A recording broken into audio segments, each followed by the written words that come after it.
اسی صورت سے اردو میں کہتا ہے باغ میں جانا ہے، تو ایک انگریز آدمی ہے جس کو اردو نہیں آتی یا کوئی بھی زبان اسے آتی اردو نہیں آتی، اس کے ذہن میں ہرگز یہ بات نہیں آئے گی کہ آپ باغ کا تذکرہ کر رہے ہیں۔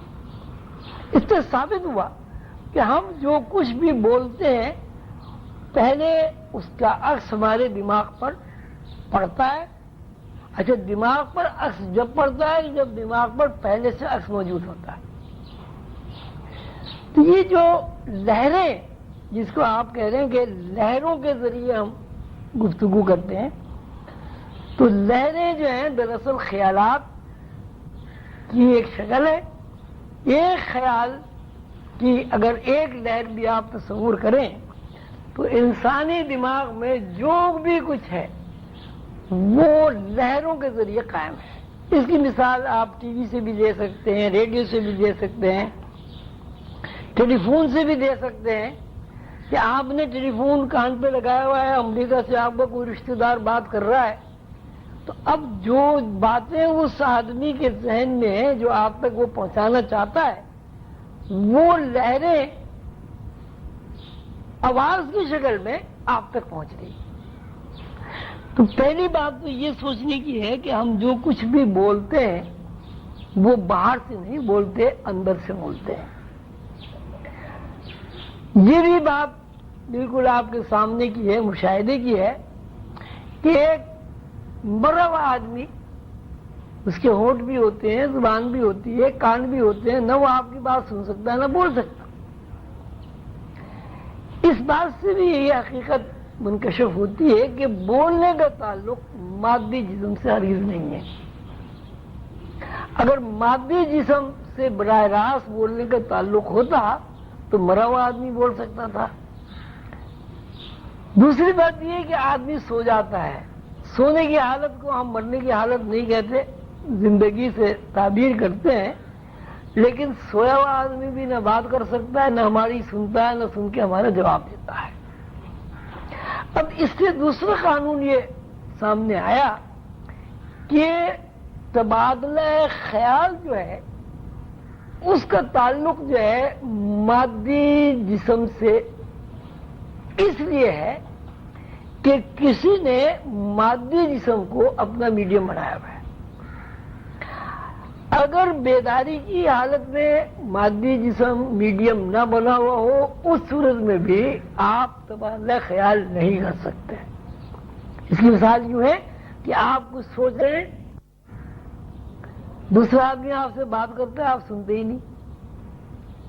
اس کی مثال یوں بھی ہے کہ حضور قندر بابا نے مجھ سے ایک دن فرمایا کہ ایک زمانے میں جب یہ کیا کہتے ہیں گھروں میں بجلی نہیں تھی، تیل کے پیسے بھی لوگوں کے پاس نہیں ہوتے تھے، تو ایک صاحب تھے وہ مطالعہ کرتے تھے، وہ جو ہنڈے جلتے تھے نا گلیوں میں، مٹی کے تیل کے ہنڈے جلا کرتے تھے، اس میں بیٹھ کے وہ مطالعہ کیا کرتے تھے۔ گھر میں ایسے حالات نہیں تھے روشنی،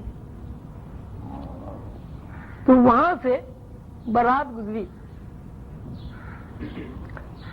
کچھ لوگ پیچھے رہ گئے، آگے انہوں نے ان صاحب کو اپنی طرف متوجہ کیا اور یہ کہا کہ صاحب یہاں سے کوئی بارات گزری ہے؟ تو انہوں نے کہا صاحب مجھے تو پتہ نہیں بارات گزری ہے، کہ نہیں ادھر سے بارات گزری ہے۔ تو انہوں نے کہا اچھا، ایسا مجھے یاد پڑتا ہے کہ پڑھتے پڑھتے کتاب کے اوپر مٹی آ گئی تھی اور میں نے اس کو پھونک مار کے اڑایا تھا، ہو سکتا ہے بارات گزری ہو۔ اسی صورت سے ہر آدمی کی زندگی میں مثلا آپ کوئی کتاب پڑھتے ہیں، بہت دلچسپ کتاب پڑھتے ہیں، اس میں آپ کو وقت کا احساس نہیں ہوتا۔ کوئی فلم اچھی دیکھتے ہیں تو آس پاس کی جتنی باتیں وہ آپ کے ذہن میں نہیں آتی، حالانکہ کان آپ کے کھلے ہوئے ہوتے ہیں، آنکھیں آپ کی کھلی ہوئی ہوتی ہیں۔ تو اگر آدمی بیداری کی حالت میں بھی لہروں کے قانون کے تحت کسی ایک نقطے پر اپنے ذہن کو مرکوز کر لے، باوجود ہے کہ وہ سانس بھی لے رہا ہے، اس کے کان بھی کھلے ہوئے ہیں، آنکھوں سے وہ دیکھ بھی رہا ہے، اس کو آس پاس کی اور ماحول کی کوئی چیز نہ نظر آتی نہ وہ دیکھ سکتی۔ اور یہ ایسی بات ہے کہ اگر آپ کو تجربہ نہیں ہوا تو اس کا تجربہ یاد کرنے سے آپ کے ذہن میں آ جائے گا. ایسا اکثر و بیشتر ہوتا ہے اور سبھی کے ساتھ ہوتا ہے. اب اس قانون سے یہ پتہ چلا کہ یہ جو طریقہ رائج ہے گفتگو کرنے کا آواز کے ذریعے، تو یہ آواز جو ہے دراصل یہ بھی اندر سے ایکو ہوتی ہے. صورتحال یہ آپ نے دیکھا ہوگا کسی گنبد میں آپ جا کے بولیں کچھ تو وہ آپ اپنا نام لیں تو وہ نام جو ہے وہ ایکو ہوتا ہے، اس کی گنجار پیدا ہوتی ہے. ٹیلی فون پہ بھی اکثر آپ نے سنا ہوگا کہ ادھر سے آپ جو بات کر رہے ہیں وہ دوبارہ ریپیٹ ہو کے آپ کے کان میں آ رہی ہے. تو یہ جو ہم گفتگو کرتے ہیں اس گفتگو کا تعلق بھی یہ ہے کہ جب ہم کوئی چیز سوچتے ہیں تو سوچنے سے ہمارے ذہن میں جو الفاظ بنتے ہیں، جو ہم نے معنی بنا دیے ہیں، وہ الفاظ ہمارے اندر ایکو ہوتے ہیں. ہمارے اندر سے مراد یہ کہ اگر میں آپ سے کچھ کہنا چاہتا ہوں تو دراصل وہ میرے زبان سے جو لہریں نکل رہی ہیں، جو آواز نکل رہی ہے، وہ آواز آپ کے اندر جا کے گجار بن کے گھومتی ہے اور اس آواز کو آپ اپنے حساب سے معنی بناتے ہیں. مثلا اگر آپ پانی کے نام سے واقف ہیں تو آپ اسے پانی سمجھتے ہیں، واٹر کے نام سے واقف ہیں تو اسے واٹر کہتے ہیں. اب یہ تو بات آپ کی سمجھ میں آ گئی کہ بولنے کا جہاں تک تعلق ہے، ہم جو بول رہے ہیں، یہ جو الفاظ نکل رہے ہیں، یہ صرف مشق ہے. دراصل ہمارے جو اندر جو خیالات ہیں وہ خیالات لہروں کی شکل میں نکل کر مخاطب کے اندر منتقل ہوتے ہیں اور مخاطب وہی معنی پہناتا ہے جو معنی دوسرا کہنے والا جو ہے وہ منتقل کر رہا ہے اس کو.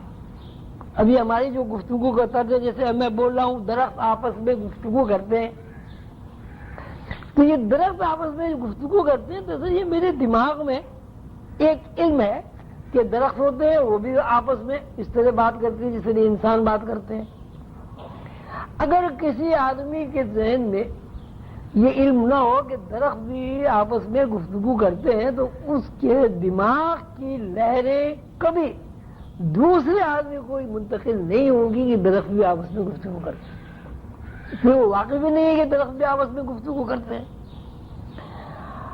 یہ جو ہمارا گفتگو کا جو طریقہ ہے دراصل یہ ہمارے اندر جو ریکارڈڈ چیزیں ہیں ان کی منتقلی ہے لہروں کے ذریعے. اب لہریں جو ہیں، اب اس میں یہ بتایا گیا ہے کہ لہریں جو ہیں انا، ایک چیز انا ہوتی ہے، انا کی لہریں منتقل ہوتی ہیں. تو انا کی لہریں منتقل ہونے کا مطلب یہ ہے کہ لہروں کا جو سورس ہے وہ انا ہے. اب یہ بات میرے پاس آ گئی کہ انا کیا چیز ہے؟ انا کا سورس لہریں ہیں، تو انا کیا چیز ہے؟ اب اگر انا ہم اس کو کہتے ہیں جیسے کیا کہتے ہیں جسم کو، تو وہ تو ہمارا مشاہدہ ہے کہ جسم تو جب بے جان ہو جاتا ہے تو وہ نہ سنتا ہے، نہ وہ بولتا ہے، نہ اسے کسی قسم کی تکلیف کا احساس ہوتا ہے. انا جس کو کہا گیا ہے دراصل وہ اللہ تعالی کی وہ آواز ہے